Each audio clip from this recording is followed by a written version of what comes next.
तो बच्चों अभी मैंने आप लोगों को बताया कि धातुएं किस तरह से ऑक्सीजन से अभिक्रिया करती हैं।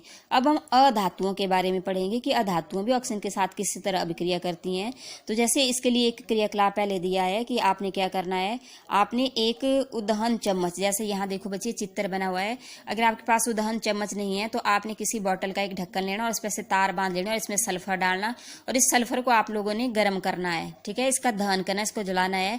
जैसे ये जलना शुरू हो जाएगा तो आपने ऐसा एक जार लेना, उसके अंदर इस ढक्कन को डाल देना है और ऊपर से इसको टाइट बंद कर देना ताकि जो इसमें गैस निकले वो गैस इसी जार के अंदर रहे। फिर आपने क्या करना, इस जार में से आपने इस ढक्कन को बाहर निकाल लेना और इसको दोबारा पक्का बंद कर देना और इसमें थोड़ा सा पानी मिला लेना है आपने, और ये जो गैस इसके अंदर है वो पानी में मिक्स हो जानी चाहिए। अब इसके बाद आप क्या करेंगे, आप दोबारा लिटमस पत्थर लेंगे, लाल लिटमस पत्थर और नीला लिटमस पत्थर, और उससे आप क्या करेंगे, जांच करेंगे। तो बच्चों आप देखेंगे कि जब आप इसमें नीला लिटमस पत्थर डालेंगे इस जार में, तो इसमें जो नीला लिटमस पत्थर है वो लाल हो जाएगा। कैसा होगा, इसमें नीला लिटमस पत्थर क्या होगा, लाल होगा। तो ये बताते हैं कि जब सल्फर ऑक्सीजन के साथ अभिक्रिया करता है तो इसका जो उत्पाद बनता है उसका नाम है सल्फर डाइऑक्साइड गैस। जो गैस निकलती है वो कौन सी गैस बनती है, सल्फर डाइऑक्साइड गैस बनती है।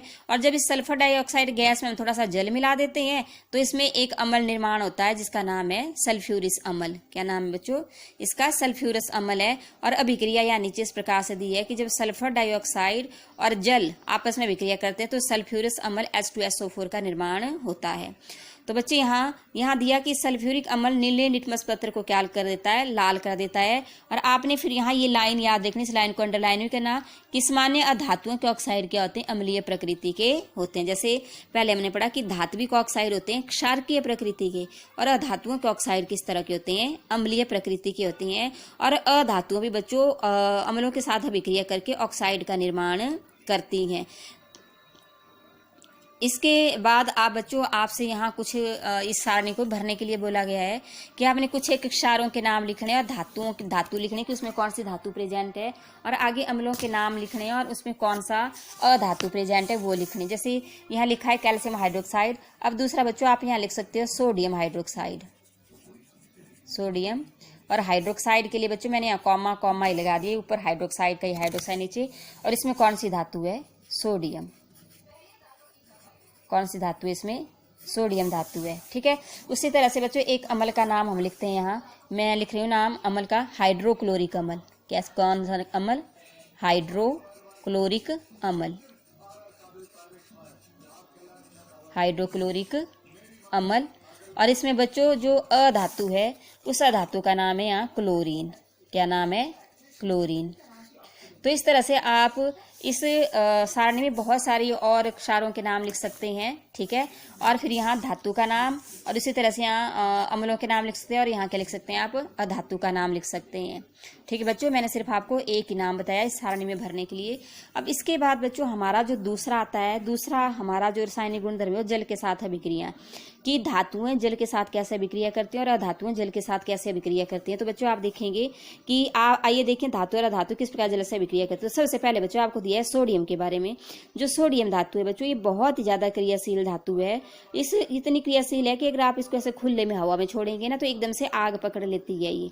ठीक है बच्चों, तो यहाँ लिखा है कि सोडियम धातु बहुत अभिक्रियाशील होती है। यह ऑक्सीजन और जल के साथ अत्यंत तीव्र अभिक्रिया करती है, मतलब जल और ऑक्सीजन के साथ अभिक्रिया करती है और ये क्या करती है, खुद ही आग पकड़ लेती है। तो इसलिए जल के साथ ही बहुत ही अभिक्रिया है। तो इस धातु को अभिक्रिया से बहुत अधिक और इसमें बहुत अधिक ऊष्मा उत्पन्न होती है, और इसलिए यह मिट्टी के तेल में संचित करके रखी जाती है। जो सोडियम धातु है इसको किस में रखते हैं हम, मिट्टी के तेल में संचित करके रखते हैं। तो आपका क्वेश्चन बनता है कि सोडियम धातु को मिट्टी के तेल में संचित करके क्यों रखते हैं। तो बच्चे क्वेश्चन आपने इसी को लिखना है, आपने इसका आंसर। ठीक है बच्चों, फिर इसके बाद बच्चों आपको एक क्रियाकलाप दिया गया है जिसमें आपको बोला गया है कि आपने सोडियम धातु के टुकड़े के आकार को लगभग गेहूं के दाने के बराबर हो इससे चिमटे द्वारा पकड़ना है, और 250 मिलीलीटर कांच का गिलास लीजिए, इसे आधा जल से भरिए। अब सावधानीपूर्वक छोटा सोडियम धातु का टुकड़ा डालिए, फिल्टर पत्र का उपयोग कर इसे सुखा लीजिए, फिर रुई के छोटे टुकड़े से लपेट लीजिए। रुई में लिपटे सोडियम के टुकड़े को बिक्कर में डाल दीजिए। सावधानीपूर्वक प्रेक्षण कीजिए। प्रेक्षण लेते समय आप यह अभिक्रिया बिक्कर से दूर हैं, अभिक्रिया बंद हो जाए। बिक्कर को छुए, आप क्या अनुभव करते हैं कि आप बिक्कर गर्म हो गया। बिलाइन को लाल और नीले लिटमस पत्रों से परीक्षण कीजिए, बिलाइन अम्लीय है या क्षारकीय है।